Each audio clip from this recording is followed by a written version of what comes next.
Pues buenas noches ya. Ya estamos acabando la jornada. Vamos a terminar con broche de oro el sexto sublime, el del 2024. Nos acompaña Raúl García, animador español, pionero en Disney en la segunda época dorada, cuando revivió la animación con pues muchas cosas que ya nos va a platicar ahora nuestro amigo Raúl García.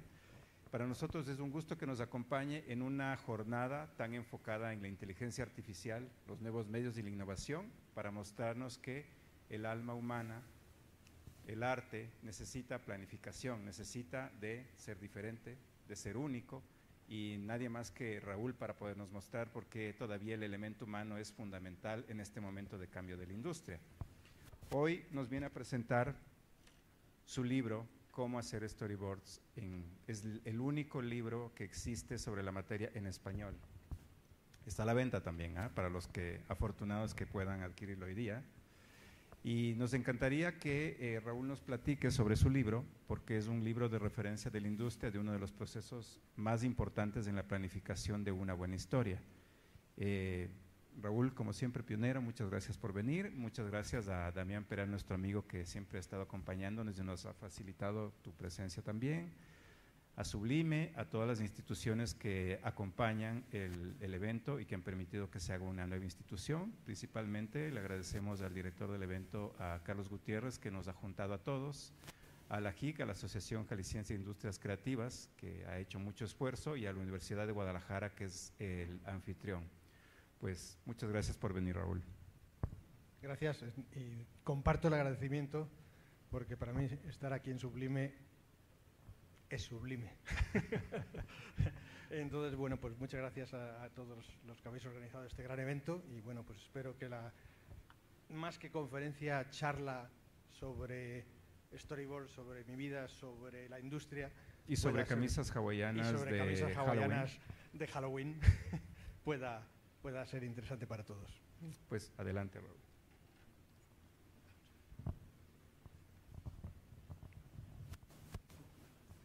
Bueno, tecnología. ¿Se ve aquí esto? Todavía no. Vale, ya está. Bueno, para los que no me conozcan, mi nombre es Raúl García y la verdad es que llevo animación toda mi vida. O sea, para mí animación ha sido algo vocacional, algo que desde pequeñito siempre quise hacer. Siempre tuve claro que lo mismo que hay gente que quiere ser abogados o médicas, enfermeras o barmans, yo tenía claro que desde mi tierna infancia yo quería ser animador, yo quería hacer dibujos animados como Walt Disney. Y de alguna forma, pues toda mi carrera ha ido enfocado a ese mundo, al mundo de querer hacer no solo animación, sino largometrajes. Y he tenido la suerte que, bueno, pues obviamente naciendo en Madrid, pues es un poco raro y un poco difícil que alguien acabe haciendo dibujos animados. Más que nada, pues porque pues eso, en España se nos conoce pues por los toreros, los futbolistas, los cantantes, los políticos corruptos, en fin, ese tipo de cosas, ¿no? Pero realmente animación no hay no había cuando empezaba una industria de animación, porque tampoco la había demasiado de cine. Entonces, el quererse dedicar a animación era como una locura, y una locura que yo siempre quise perseguir y que perseguí.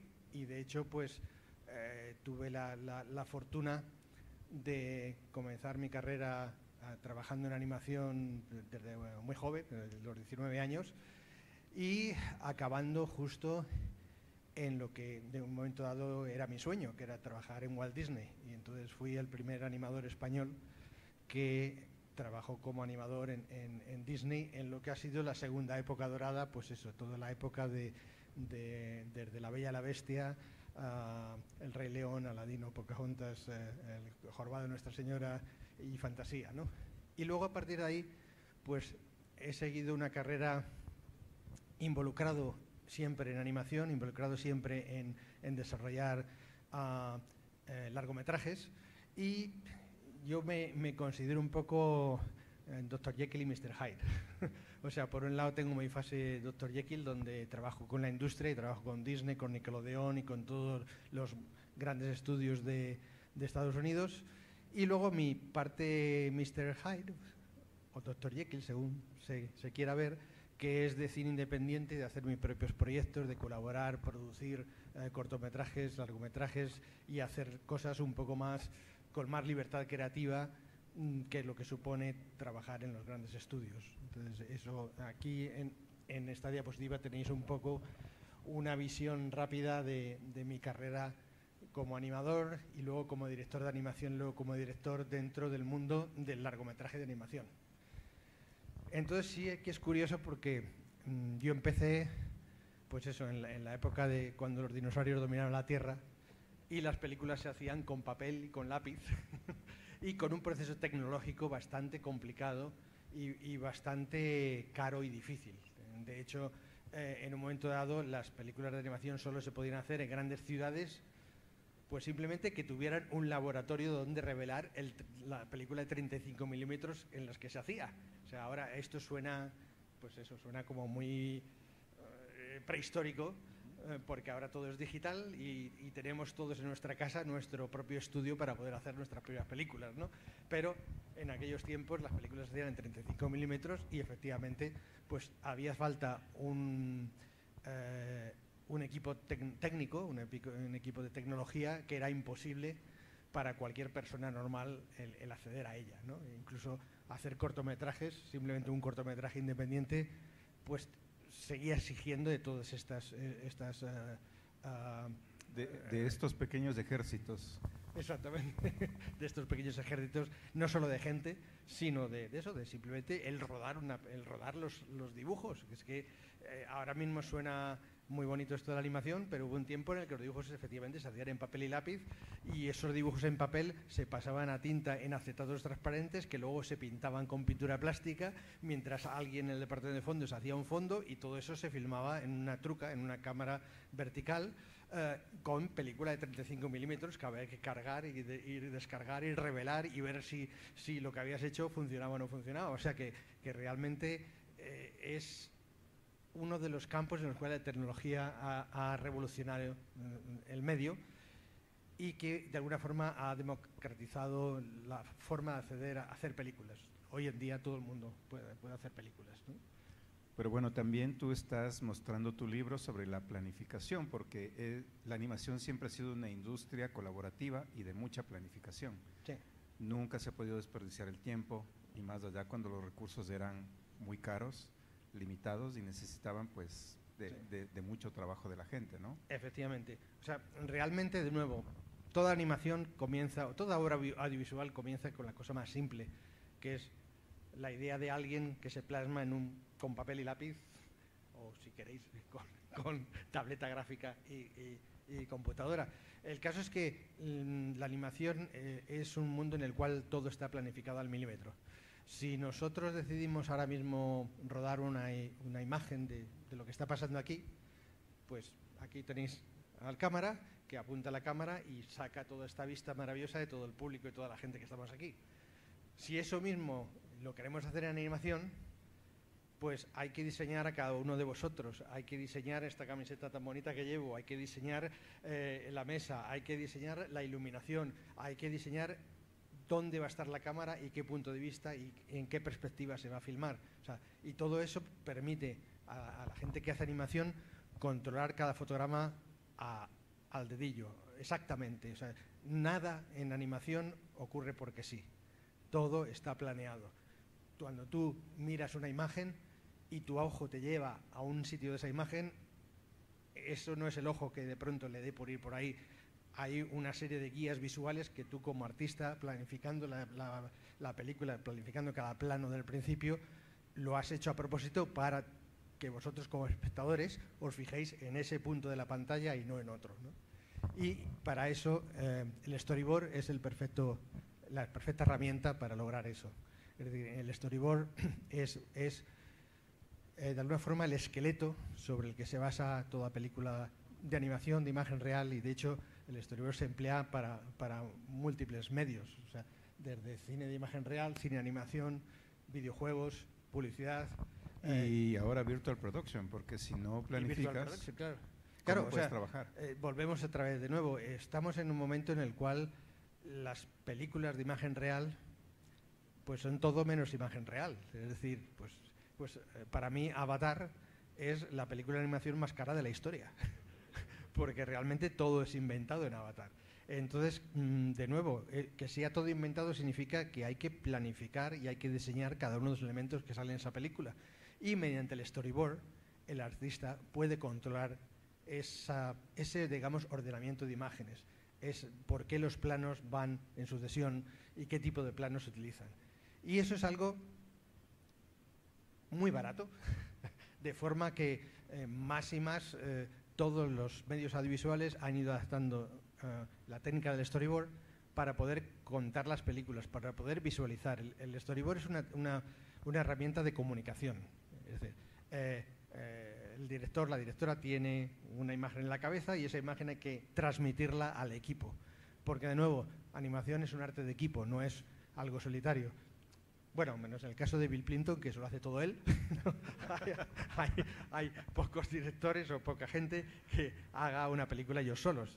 Nosotros somos gente social y nos encanta trabajar con otros artistas y es necesario trabajar con otros artistas, ¿no? Entonces, desde ese punto de vista, el storyboard siempre ha sido la clave donde planificar todo. Y ahí puedes experimentar y puedes probar si las cosas funcionan o no, y puedes probar unas imágenes y otras y ver cómo vas a contar la historia. Y ese ver cómo que vas a contar la historia luego se lo puedes transmitir a la directora de fotografía para que haga en realidad esa idea tuya, o se lo puedes transmitir a la gente que hace atrezo, porque así ven qué es lo que se va a ver en la pantalla y cuánto escenario tienen que construir, o en animación cuánto escenario hay que dibujar, simplemente, ¿no?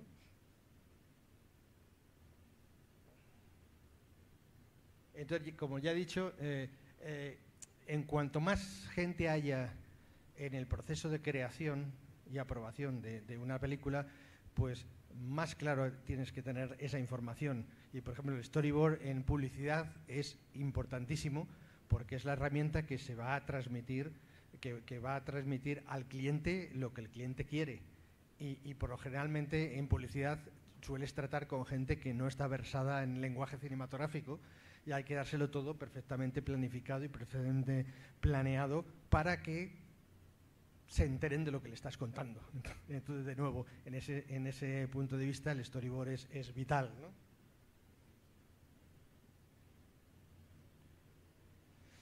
Y de nuevo, estamos hablando de algo que es muy humilde, que es un cuadradito donde se hacen dibujitos y esos dibujos es la planificación de la historia. Y claro, en esos pequeños rectángulos es donde diseñas, pues eso, la preparación de la escena, donde diseñas el ángulo de la cámara que va a tener, el movimiento que va a haber, el movimiento del personaje. O sea, hay una serie de cosas que vas preparando en el storyboard.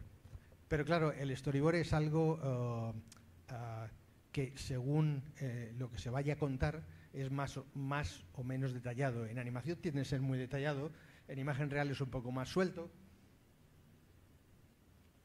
pero por lo general siempre son elementos que sirven para la producción, los elementos que sirven para entenderse con todo el equipo de qué es lo que vamos a contar.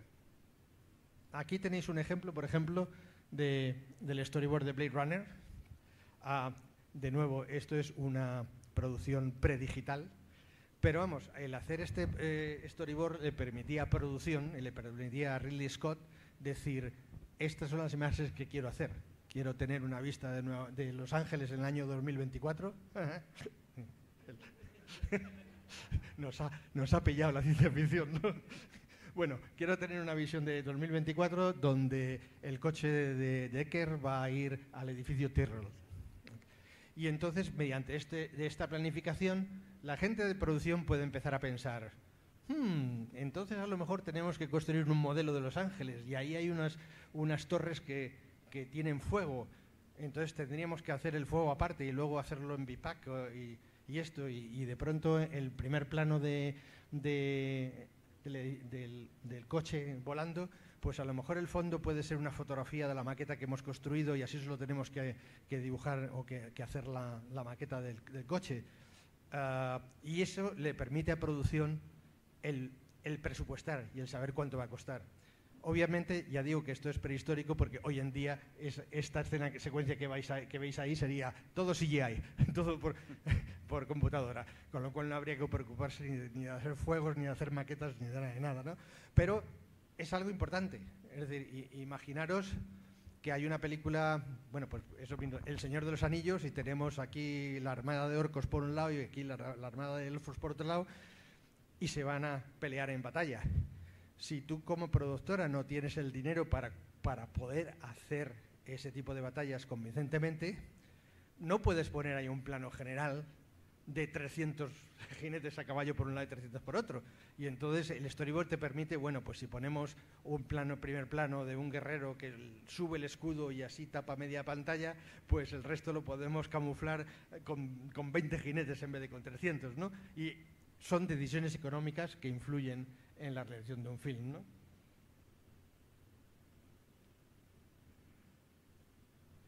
Aquí este ejemplo lo suelo poner porque es un claro ejemplo del uso de storyboard en imagen real, ¿no?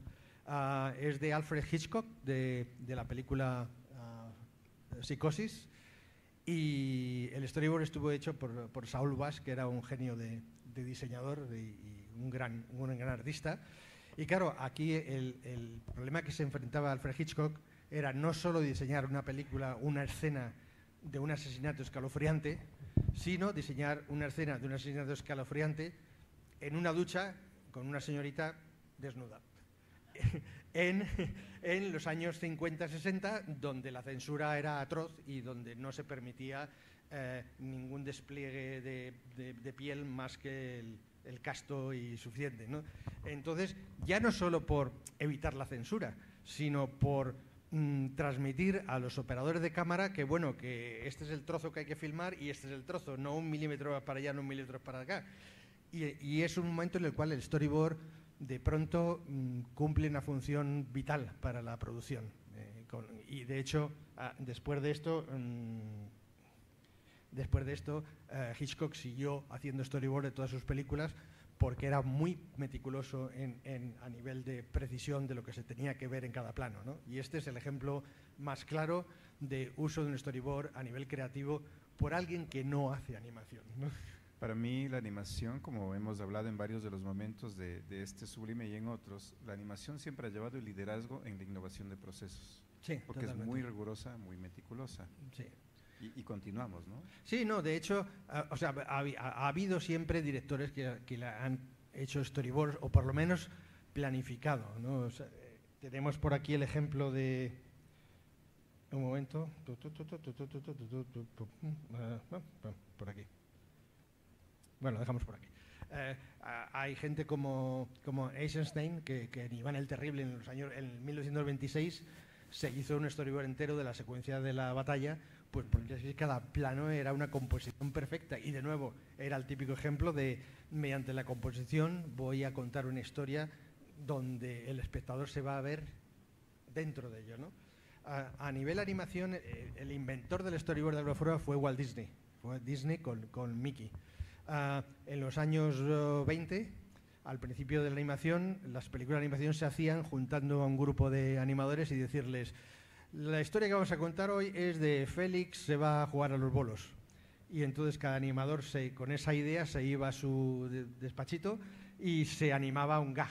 Y luego el director lo ponía todos los gags juntos y ahí tienes la película. Y Disney fue el primero que decidió de alguna forma poner orden a eso y planificar de forma de que las películas tuviesen un ritmo, tuviesen un principio, un medio y un final, ¿no? Y creo que fue muy importante, y a partir de ahí las películas de Disney fueron mucho más interesantes visualmente porque tenían una estructura, cosa que antes la animación no tenía, ¿no? Y en el fondo lo que estamos haciendo con el storyboard, de nuevo, es contar una historia visualmente en diferentes planos, contar una historia donde tú como director tienes control de la imagen total. Pero claro, eso es una historia que se cuenta visualmente como si fuese un cómic. El storyboard no son más que viñetas de un cómic puestas una detrás de otra.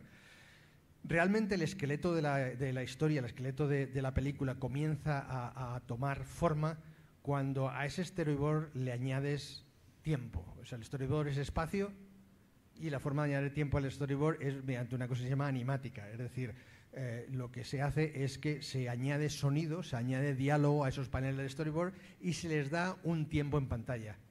Entonces, gracias a eso, tú puedes construir una película de animación desde el principio simplemente con esos paneles de storyboard. Y es lo que se llama animática, porque son simplemente los paneles de storyboard a los que se le asigna un tiempo, con lo cual ya puedes ver el ritmo de la película y puedes ver visualmente si los gags funcionan, si el timing está bien. Y a veces se utilizan voces de referencia, otras veces se utilizan los actores que van a hacer la película finalmente, pero lo importante es que desde el primer momento tienes un control del ritmo de la película, de qué es lo que va a pasar, ¿no? Y eso es algo que en imagen real no sucede. O sea, en imagen real la película se construye en la sala de montaje cuando todo está rodado, ¿no? En animación no, en animación la película se construye desde el primer momento cuando haces el storyboard, porque nosotros ya montamos la película a la vez que la estamos haciendo.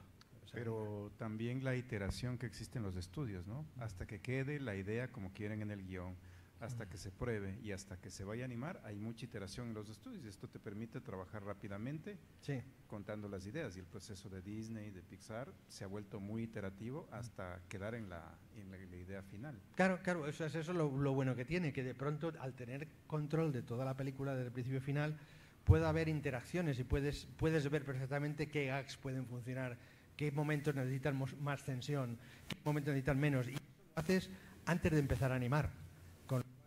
En teoría, el ahorro, hablando de cine e industria, el ahorro es brutal porque nada se hace hasta que no está terminado. Luego, por supuesto, hay excepciones. Es decir, hay casos en los cuales se está haciendo el storyboard a la vez que se hace la película y de pronto tienes el primer acto que funciona y el segundo acto que no se sabe y el tercer acto ni existe, ¿no? Pero eso es, de nuevo, políticas de estudios y para ello hay que ir un poco a pensar y a hablar de las clases de storyboard que existen, ¿no? Bueno, me salto todo esto.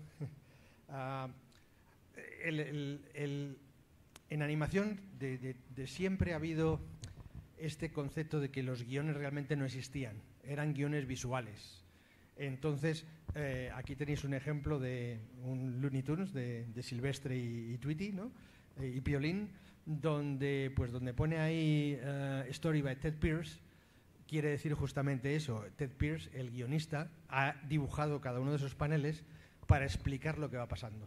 Y entonces era un storyboard totalmente visual, ¿no?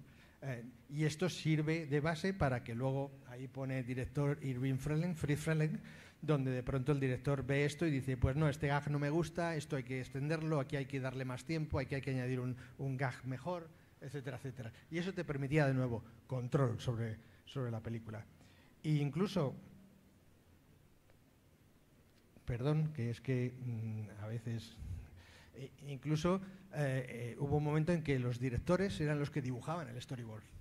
Esto que veis aquí es un storyboard de Chuck Jones, y Chuck Jones es el director de la película de Bugs Bunny y es el que se ha dibujado cada uno de los paneles del storyboard.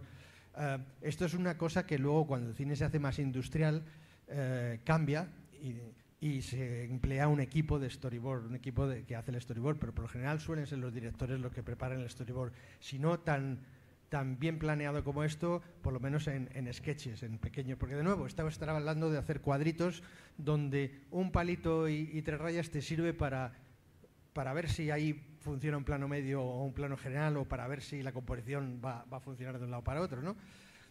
Y en ese sentido es curioso porque Disney siempre hacía los storyboards mediante un equipo de gagsmen, un equipo de gente que hacía stories. Entonces tenían una estructura más o menos de lo que iba a pasar en la película y luego la gente, los artistas de storyboard, materializaban esa estructura en secuencias que iban buscando, inventando la personalidad de los personajes, buscando cosas que los personajes hiciese, y eso les permitía construir una película sin un guión escrito real. O sea, todo se hacía visualmente, ¿no?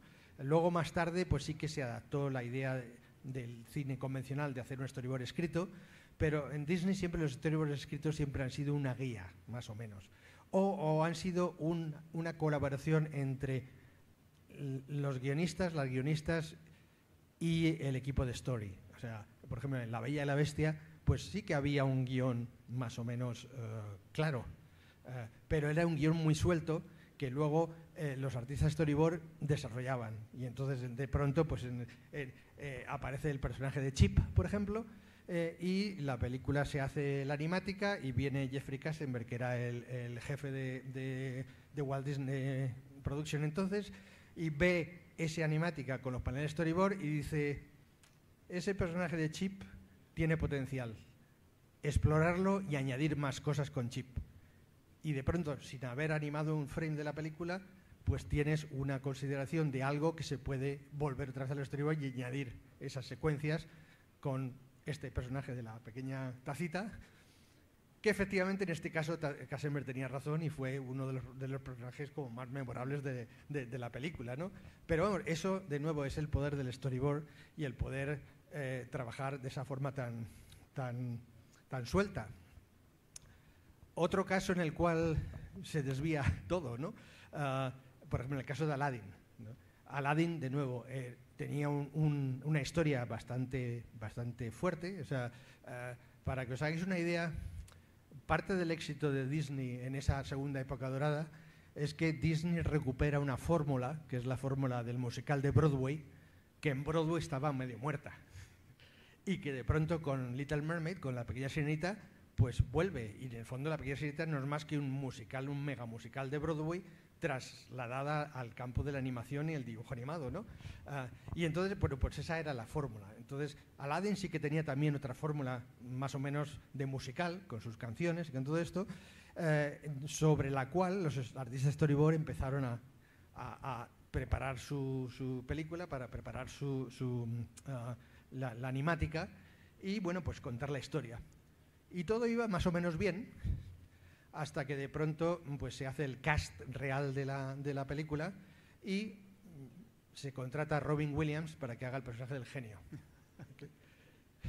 Y entonces, ¿qué pasa? Que cuando vamos a las sesiones de grabación con Robin Williams, pues por cada línea de guión que nos da Robin Williams, que nos da el guión, pues Robin Williams improvisa 15 minutos de todo lo que os podéis imaginar.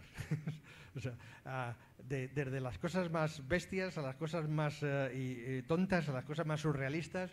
Y en una de estas cosas que empieza a improvisar, pues Robin Williams hace imitaciones. Y entonces de pronto imita a Robert De Niro, imita a Jack Nicholson. Y claro, nosotros desde el punto de vista de dirección y de animación, inciso, bueno, ahora lo cuento, ¿no? Al ver ese material es como, estamos haciendo animación, somos idiotas si no agarramos ese material y lo exprimimos al máximo. Y de pronto la película, de ir así linealmente, toma ahí un desvío y se convierte en el clásico que todos conocemos, ¿no? Hay una cosa en Disney, esto al margen de todo esto, cuando uno trabaja de animador en un gran estudio, pues lo más normal es que las películas se dividen en secuencias, las secuencian por planos y a ti te adjudican planos y tú animas esos planos, venga en el plano un personaje, dos, o los ejércitos famosos de orcos y elfos pegándose, ¿no? Y eso es normal en todos los estudios. Lo que hace Disney diferente es que Disney no lo hace así. Disney lo que hace es que trata a los animadores como actores y actrices, y entonces lo que nos hacen es que asignan a cada animador un personaje de la película. Y tú, como animador, solo haces ese personaje en esa película. Ya está. Y en mi caso tuve la fortuna que, pues en Aladdin me tocó hacer el genio. Entonces, bueno, pues de pronto, de nuevo, Gracias. Un saludo a Robin Williams donde quiera que esté, ¿no?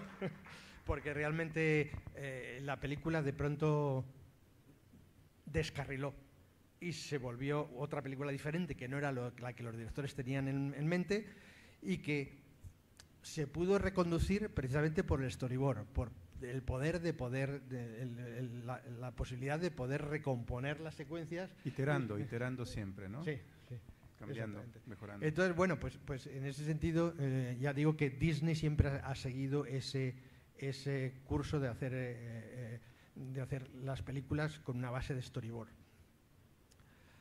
Incluso las nuevas películas pues también tienen un guión más o menos férreo, pero realmente la película se construye en storyboard, y si tú ves un storyboard de Disney, pues uno piensa, es que los Disney son increíbles y los storyboards son como para colgarlos en galerías de arte. Bueno, no habría un Frozen si no fuera por Jennifer Lee y por Chris Buck haciendo el tándem de escritura y dibujo al mismo tiempo. Sí, claro, o sea que están todo muy unido, ¿no? Y eso es una de las formas. Me he ido totalmente de curso de todo lo que tenía yo aquí colocado, pero podemos reconducirlo. Otro aspecto de storyboard diferente es cuando trabajas en televisión, ¿ok? Entonces, cuando trabajas en televisión hay una diferencia bastante grande. En features, en largometrajes, cuando trabajas en el storyboard posiblemente no estén los personajes todavía diseñados, posiblemente no esté el arte definitivo elaborado, posiblemente no haya ningún fondo diseñado. Todo es sobre personalidad y sobre contar la historia. Y de hecho, pues los storyboards de Disney nunca tienen un fondo demasiado acabado, o es todo muy loose, muy así como en el aire, porque lo que estás atendiendo es al business de la actuación. O sea, los animadores somos actores y el storyboard refleja esa actuación, ¿no? Trabajando para televisión es totalmente diferente. En televisión, una serie de televisión no se empieza hasta que no se tiene lo que se llama una biblia de producción, que incluye todos los diseños hechos de todos los personajes, todos los fondos hechos, todo realmente programado y preparado. Y de hecho, pues hay también unas biblias de producción donde te señalan de qué forma se va a contar la historia, qué tipo de plano se va a utilizar, cuál va a ser el lenguaje cinematográfico que se va a ocupar. Con lo cual, cuando se hace un storyboard para televisión, pues realmente lo que estás haciendo es ilustrando un guión de algo que está ya preestablecido, tienes que seguir las pautas. El éxito de Los Simpson es que te ves un episodio de la temporada primera y uno de la 35 y pertenece al mismo universo, y los personajes pueden haber cambiado de diseño un poco y hacerlos más amables, pero en general las historias están contadas con el mismo lenguaje, de la misma forma, y eso se ha prediseñado antes de empezar el storyboard en este tipo de biblias de producción, ¿no? Con lo cual, de pronto nos encontramos con dos tipos de forma de hacer storyboard. El storyboard basado en un guión más o menos suelto de largometraje, y el storyboard basado en un guión. Y en este sentido, las películas de largometraje que no son de Disney tienden a ser un poco más ajustadas a ese guión. Y el ejemplo práctico, yo cuando acabé de trabajar en Disney con la idea perentoria de formar mi propio estudio, pues realmente tardé como 20 segundos en ser contratado por otro estudio rival. Y entonces, en vez de irme a mi casa a hacer mis propias cosas, pues me enredaron para trabajar en Paramount, ¿no? Y claro, la filosofía de Paramount era totalmente diferente y un poco desquiciada, ahora que no nos oye nadie, ¿no? Porque la filosofía era... Estamos hablando en la época dorada de la animación en Estados Unidos, donde de pronto, ante el éxito de Disney, todos los estudios decidieron hacer animación, ¿no? Y en este caso Paramount decidió hacer largometrajes de sus series de televisión. The Rugrats, Aventuras en Pañales, Ricos y Mocosos. En cada país se llama de otra forma. O sea, Rugrats está bien acá. Rugrats, sí. Rugrats, Wild Thornberrys, ese tipo de películas, ¿no? Y lo que pasaba es que ellos sabían que en Disney tardábamos como 5 años en hacer una película, más o menos, y ellos querían hacer una película en un año. Y entonces tuvieron la brillante idea de, pues si esto tarda 5 años con un director, si contratamos a 5 directores, hacemos la película en un año, ¿no? Y entonces me contrataron como director de secuencia de estas películas, donde a cada director se nos daba 20 minutos de película y nosotros lo hacíamos de principio al final, luego lo juntaban todo y ahí sale la película, ¿no? Y la diferencia con Disney es que estas películas los guionistas eran los reyes. O sea, la película venía heredada de una serie de televisión con todas sus normas y con 10 temporadas, y la realización de la película como película de cine tenía que ser ajustadísima al guión. Y tú como director, al hacer el storyboard, o o dirigir a tu equipo de hacer storyboard, pues realmente no te podías permitir demasiados lujos a la hora de hacer cosas diferentes de lo que no pusieses en el guión. En Disney sí, en Disney en el guión pone, no sé, Moana se monta en el barco y se va, y tú como artista de storyboard haces eso, pero con el cerdito que viene y con el pollo que no sabe dónde está, que pica un coco y se cae y tropieza y de pronto viene la ola y se vuelve el cerdito patas arriba. O sea, puedes montar una secuencia súper interesante sobre ello basado en esa línea, ¿no? Pero en Paramount no, en Paramount era esto es lo que pone y esto es lo que se hace, ¿no? Y entonces es un tipo de storyboard que se hace basado en el guión. Y los dos tienen mucha diferencia, ¿no? Porque claro, cuando haces un guión basado, o sea, un storyboard basado en el guión, lo primero que se hace es grabar las voces. No se hacen voces temporales como en feature, sino que se graban las voces reales, y lo que tienes es una especie de lo que llaman radio play. O sea, tienes una información, o sea, una película donde las voces son las voces y tú ilustras el guión, ¿no? Mientras que en storyboard de feature pues es mucho más suelto, y puedes improvisar y puedes añadir cosas, y de ahí viene la diferencia principal. Luego obviamente hay diferencias entre estudios. O sea, por ejemplo, Illumination,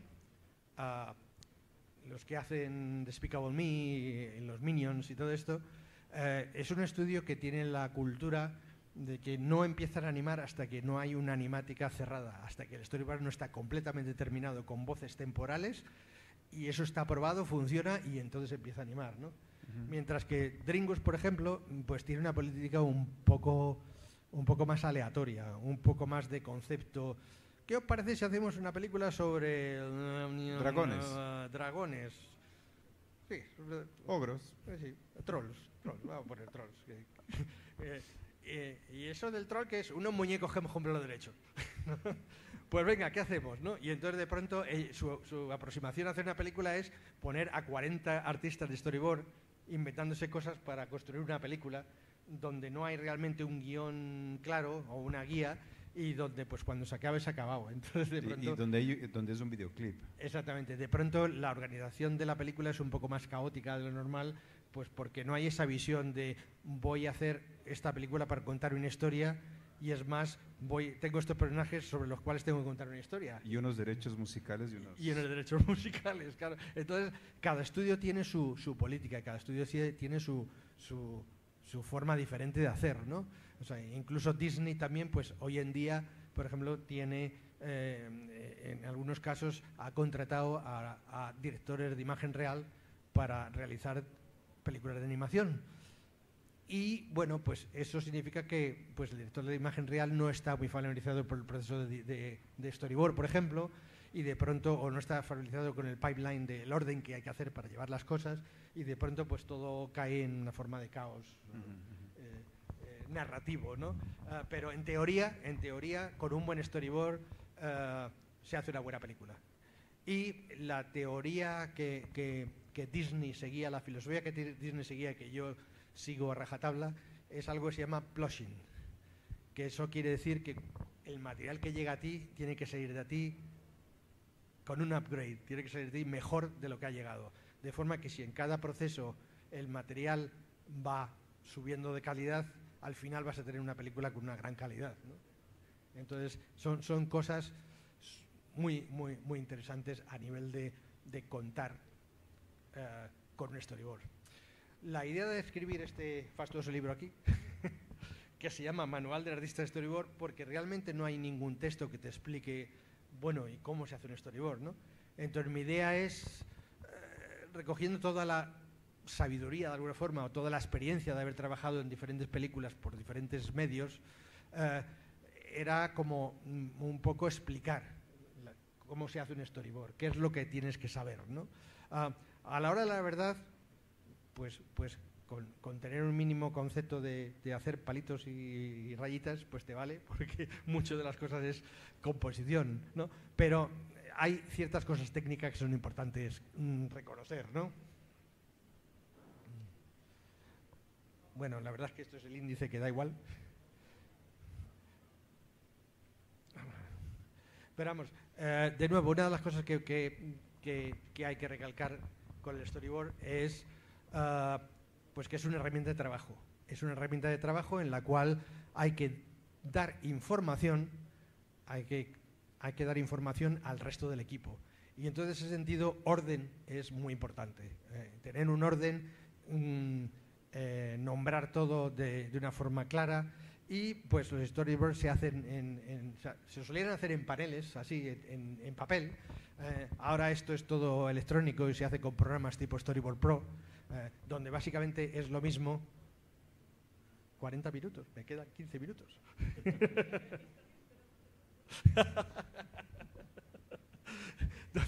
donde básicamente es lo mismo, pero a la hora de la verdad, un storyboard es un papel donde anotas el lenguaje visual, ¿no? Y entonces, pues dentro de ese lenguaje visual, pues sí que es cierto que hay que tener cierto conocimiento del lenguaje cinematográfico, de lo que es un primer plano, lo que es un plano general, lo que es un plano medio, y más de lo que es lo que significa. Es decir,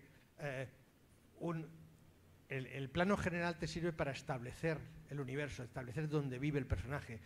Y cada vez que te vas acercando al personaje, te vas acercando a su interior, de forma que cuando llegas a un plano, primer plano, previsor plano, como el de los ojos de este personaje, te estás metiendo dentro de su alma, te estás metiendo dentro de lo que piensa el personaje. Y ese tipo de lenguaje hay que saberlo utilizar, pues porque realmente lo que estás haciendo en una narración cinematográfica es dando como pequeñas pinceladas. Y esas pinceladas es lo que forma el cuadro, que es la película entera al final, ¿no? Entonces, con el storyboard es igual, cada plano significa algo. Se pone un plano general no porque aquí me apetece, sino porque ese plano general te va a mostrar cosas en la narrativa, y que el espectador a su vez si está integrado dentro de la narración, está esperando. Si yo estoy en ese plano general, tú como espectador estás pensando, ¿quién está sentado en esa butaca? Que no lo veo bien. Y entonces estás exigiendo al director, si el director sabe, le estás exigiendo el que se acerque un poco porque queremos ver quién es ese personaje, ¿no? Y de ahí viene este concepto de tener que conocer un poco de narrativa visual, ¿no? Luego hay normas técnicas. De nuevo, acordaros que lo que estamos haciendo en Storyboard es llevando la atención del espectador al lugar donde quieres. Y entonces hay simples normas narrativas, como la famosa norma aquí de los 180 grados, donde según donde pones la cámara te vas a permitir entender la narrativa. Aquí y aquí están las famosas escenas de salto de eje, donde saltándote, según donde pones la cámara, hay ángulos que funcionan y ángulos que no funcionan.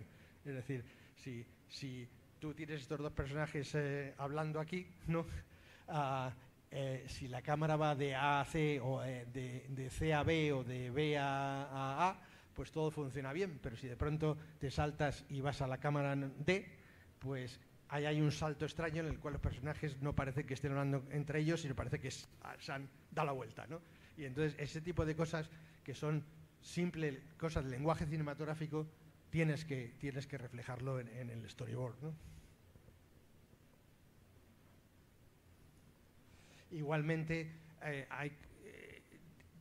el poder manejar el espacio dentro del cuadro significa que puedes manejar el significado y lo que sucede. Y entonces hay técnicas como, por ejemplo, la de dividir la pantalla en dos, y que un espacio pertenezca a un personaje y otro espacio pertenezca al otro. Con lo cual, si quieres introducir tensión, pues no tienes más que hacer que un personaje penetre en esa mitad del otro personaje. Como tenéis aquí, por ejemplo, pues en el último panel, ¿no? Y sobre todo volvemos al tema de composición. La composición de la imagen es importantísima, porque es lo que le estás dando al ojo, le estás dando una guía por donde mirar y a dónde ver, ¿no? Y aquí tenéis algunos ejemplos donde simplemente una composición de líneas te permite enfocar tu atención en un lugar o en otro, ¿no? Y esto es más o menos lo que pretendo mostrar en este libro, a nivel de, pues eso, cosas simples como saber siempre dónde está el espacio, saber siempre que si tienes una secuencia que se está desarrollando en un lugar geográfico, tener claro dónde está ese lugar geográfico para que donde pongas la cámara el espectador siempre sepa qué es lo que está pasando. No como en las películas de Michael Bay. Bueno, entonces esto es en resumen lo que he querido transmitir en mi libro, que es más o menos eso, la destilación de 40 años de experiencia trabajando en películas, trabajando en largometrajes. Y de nuevo, yo en esto de animación y storyboard y todos estos ejemplos, siempre me fío por las palabras del famoso guía del ratón de Ratatouille, el señor Gusteau, que decía "everyone can cook". Pues yo digo lo mismo con storyboard y con animación, ¿no? Everyone can animate, everyone can tell a story, ¿no? Y el storyboard es solo una forma básica de comenzar a que la gente sepa cómo contar historias, ¿no? Y eso es más o menos lo que nos da de sí el proyecto. Te agradecemos mucho por compartir tanta experiencia. No sé si quedará tiempo para alguna pregunta. ¿Nos queda tiempo para preguntas, Vivi, Adriana? ¿Cuánto tiempo? ¿Unas 5? Ya, está bien. Entonces, si nos ayudan con un micrófono para las preguntas.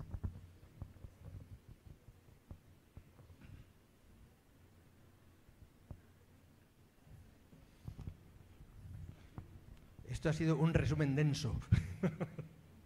Te apuramos, pero lo logramos.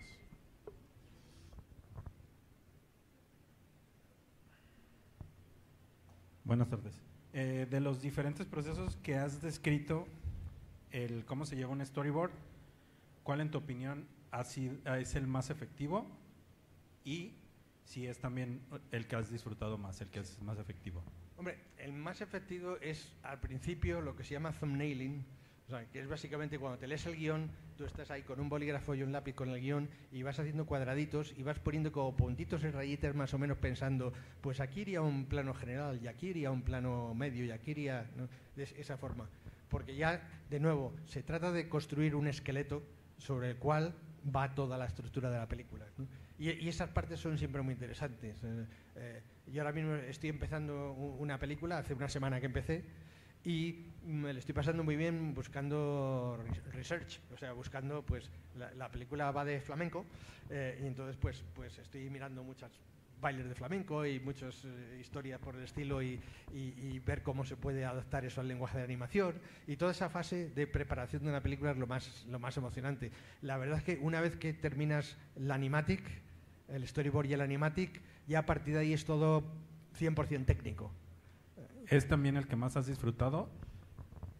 Hombre, vamos a ver, yo vengo del campo de la animación y yo como disfruto realmente es haciendo animación, ¿no? Pero después de hacer animación lo que me encanta es el proceso de montar la película, de organizar la película y de narrarla, ¿no? O sea, hacer el storyboard o supervisar un equipo que me ayuda y que da ideas y que podemos de alguna forma construir la narración, ¿no? Buenas noches. Hola. Yo veo en su trabajo que tiene también ese conocimiento de la perspectiva y de hacer planos y de conocer información antes de que suceda, y creo que puede ser algo interactivo. No sé si tuvo que estudiar cómo dibujar planos o se auxilia de gente que ya lo sabe hacer. Sí. Hombre, vamos a ver, yo soy autodidacta, entonces yo aprendí animación por mi cuenta y dándome de cabezazos, ¿no? y sí que es cierto que ver mucho cine, ver pinturas, ver obra audiovisual siempre ayuda mucho. Obviamente está la parte técnica pura y dura de cómo hacer una perspectiva en 2 puntos, pero eso la verdad no es tan importante. O sea, puedes abocetarlo simplemente y bueno, pues ya tendrás algún miembro del equipo que sepa muy bien. Ya tienes la gente que hace diseño de fondos que son especializados en hacer cosas en perspectivas. Con tal de que plasmen esa idea de que esto no es una cosa plana, sino que va a tener un punto de fuga en algún lado, yo creo que es suficiente, ¿no? O sea, lo importante yo creo que lo importante es saber narrar, saber de una forma intuitiva qué es lo que va a querer ver el espectador en el siguiente plano, ¿no? Y eso, una vez que tengas ese concepto, el resto es más o menos fácil porque Lo que pasa es que para llegar a ese momento, pues yo me imagino pues que has tenido que ver 1 millón de películas, ¿no? O de nuevo, te lo digo desde mi punto de vista de autodidacta, o sea, que yo no tengo una inclinación que me ha venido, sino que esto me lo he trabajado a base de trabajo. No soy un dibujante natural, soy un dibujante artificial, pero con inteligencia, ¿no? Y hablando de inteligencia, la inteligencia artificial, ¿qué tanto ha obstruido o ayudado en su trabajo? Pues de momento nada, porque todo lo hemos hecho digitalmente o artesanalmente, pero sí que estoy explorando, porque la inteligencia artificial puede dar posibilidades, ¿no? Y las posibilidades que te puede dar es que, bueno, pues el cerebro tiene un límite a la hora de imaginar cosas, y quieras o no, tras hacer el mismo trabajo años y años y años, pues tienes tu forma de ver las cosas y es difícil que te saquen de esa zona de confort. Y a lo mejor con la inteligencia artificial te permite alimentarla de las cosas que has hecho y que te dé soluciones que tú nunca habías pensado. Y eso sí que he estado explorando, ver si se puede utilizar. Y bueno, de momento los resultados como medio funcionan. O sea, no funciona 100%, pero sí que te da esa chispa de, claro, ¿por qué no pongo aquí un primer plano y esto lo corro para acá, ¿no? Ese tipo de cosas, ¿no? Pues Raúl, muchas gracias a quienes nos acompañaron hasta el final. Una vez más, gracias a la UDG, gracias al 44, gracias a todos los directivos de la universidad, a la Asociación Jalisciense de Industrias Creativas, a Carlos Gutiérrez, el director de Sublime, a Adriana López Martínez, también la productora del evento, y pues nada, un Sublime más. Muchas gracias por acompañarnos, Raúl. Rocío, gracias por acompañarnos. Un placer haberlos visto hoy día y pues nada, hemos terminado. Muchas gracias.